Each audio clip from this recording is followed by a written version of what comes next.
உறவுகளே, ஒரு ராஜா ஊர்வலம் சென்று கொண்டிருக்கிறார்.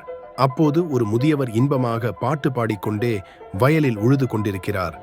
அதை பார்த்த ராஜா, நம்மிடம் செல்வங்கள் நிறைய இருக்கிறது, ஆனால் நம்மிடம் இல்லாத சந்தோஷம், இன்பம் இவரிடம் உள்ளதே என்று அவரிடம் சென்று, ஐயா, நீங்கள் எப்படி இன்பமாக இருக்கிறீர்கள் என்று கேட்டதற்கு அவர், மன்னா, எனக்கு செய்ய வேலை இருக்கிறது, வீட்டிற்கு சென்றாள், என் மனைவி குழந்தைகள் இருக்கிறார்கள், இதற்கு முன்பு வேலை இல்லாமல் இருந்தது, இப்போது வேலை இருக்கிறது, இது பொது மன்னா என்று மன்னரிடம் அந்த ஐயா சொன்னேன்.